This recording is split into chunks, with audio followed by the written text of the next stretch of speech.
Hello folks, my name is Mark, this is UCD Toy Reviews, how you guys doing? And today we're taking a look at Panthor from the Masters of the Universe Origins line. This of course is the evil version of Battle Cat. So basically what it was is that in He-Man, all of the toys and stuff, the molds and things are reused, and most of the figures would be, they'd come up with a figure and they'd make them, and then they'd reuse the parts and make like other figures, right? And so what it was that, you know, He-Man got a Battle Cat, so they just remade it and put it in purple, and that became Panthor, which was Skeletor's sort of mount, you know. And yeah, you know, it was cheap, it was a cost-saving measure, and it's basically the same toy, just in a different paint job. But who cares? It was awesome. And that's part of the charm of the vintage line, you know. The fact that they could like reuse things and recolor things and stuff like that and put them in different combinations and take this guy's head and put it on the same body with this other guy's armor and paint it a different color, and suddenly it's a whole brand new character. That was part of the fun, you know what I mean? So the thing with Panthor here is that it comes in flocked and unflocked versions, and it seems like the flocked one is kind of hard to find. So this is the unflocked version of Panthor. So let's take a quick look at what we're looking at here. You can kind of see it's the exact same thing as Battle Cat, you know, if you've seen my unboxing of Battle Cat there, but in, you know, purplish sort of colors, right? And then of course you have this really cool artwork going on the top here of Skeletor riding on Panthor. That's just really cool. You can kind of see on the top here, you know, there goes Tila on a horse in the back, you know. I'm wondering if they're going to come out with that. It's sort of like a unicorn. And then, of course, He-Man on Battle Cat there. The Tila on the unicorn thing was only really appeared in, like, I think a mini-comic or something like that. And then on the side, you have Fisto. That's kind of cool.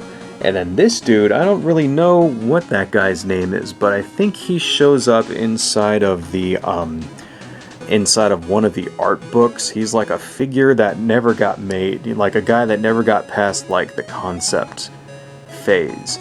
And that would be really cool if they actually made this dude. This is like Rhino Man or whatever.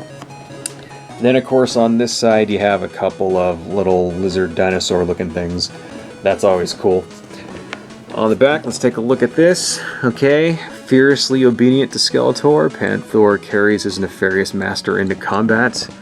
You'll notice that it is Battle Armor Skeletor that is riding Panthor here, up against Battle Armor He-Man, defending Castle Grayskull. And of course Man-at-Arms hanging out way in the back there too. That's kind of cool.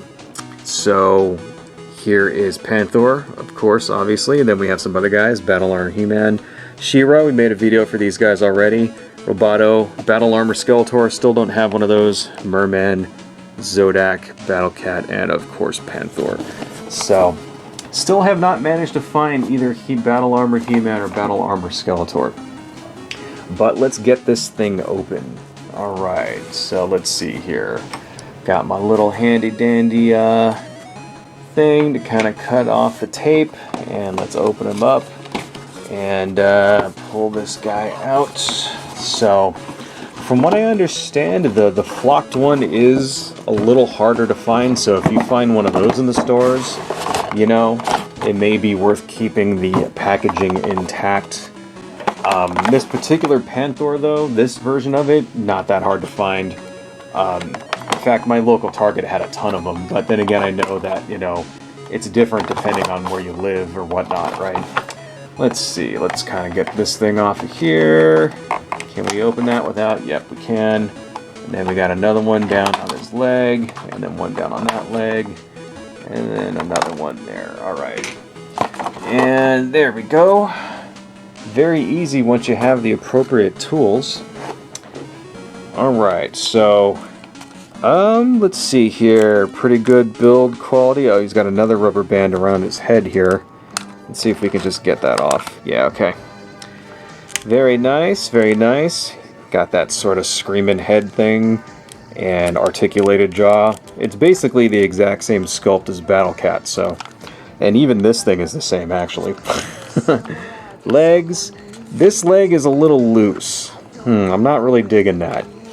Like the rest of these legs, like this leg is really tight back here, and so is that one. This one is also very tight, but this front leg here, that, I mean, it's not falling down or anything, so that's fine.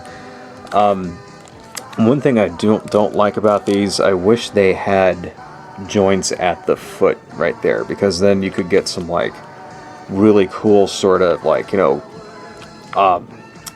like sort of like pouncing type, you know, stalking in the jungle type poses or whatever. But still, you know, I think it's actually kind of cool that these are articulated at all, you know.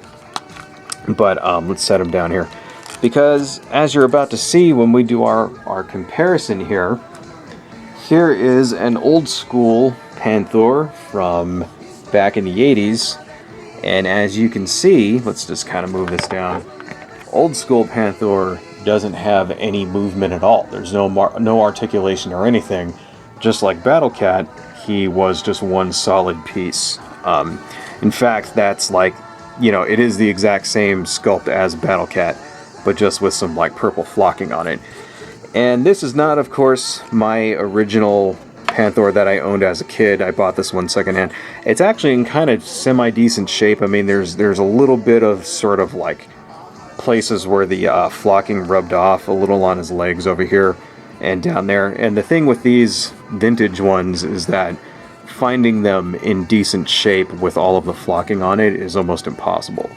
Like, almost all of them have bald spots and things like that, but if you really wanted to restore it, it's really not that hard, you know, to restore these things. All you got to do is find some flocking of the same color, get a little bit of Elmer's glue, and then just glue it and sprinkle it on there. So maybe, you know, one of these days, if I'm bored, I might actually like restore this and put some new flocking on it, but you know, that's okay.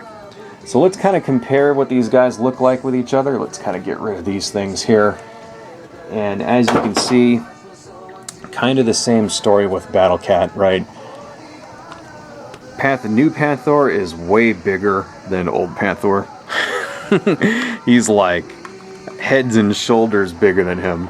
Let's kind of move that over there so you can kind of see, you know. And I think what it is, it's because this one is like in an old sort of crouching pose.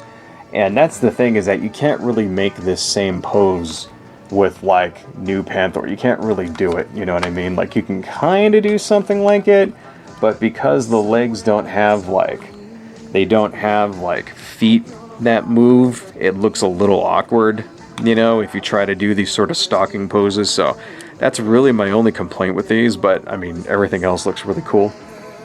Of course, you can't have a Panthor without Skeletor, so let's put Skeletor on his mount there. See how he looks. Pretty cool, you know. Of course, you can't see that, so let me just zoom out a little bit. Let me just pan that up and zoom out a little so you can see. And then, of course, since we're going to put new Skeletor on Panthor, we got to put old Skeletor on old Panthor. And, yeah, so you can kind of see here, like, when you have them standing, right, like, the new one is way taller than the old one. Like, you gotta see it. It kind of just dwarfs the vintage figure. It's just way beefier, it's way taller. You know, it's like his head goes up to his shoulder here. I don't know if you noticed that. But still, you know, I think it's a really good update of the original figure. Let's kind of get him, you know. I think it's a really good update of the vintage figure. You know, I think it looks great. I like the fact that it's actually articulated and all that stuff. And, you know, and it is essentially the same sculpt. You know, the head looks pretty close to the same thing and all that. And everything. I just wish that it was a little bit more positionable so that you could get those sort of cat stalking poses. I really wish you could do that with these. But, you know, not a big deal. I'm actually pretty happy with these as they are. I really think that these Origins figures are kind of sort of the best figures ever made. I really, really do. I mean, every week for me is like Christmas 1985 all over again. It's so awesome. You know, who knew that, like, you know, midlife crisis would be such an awesome thing. What can I say, folks? Anyway, that's all I got. Adios.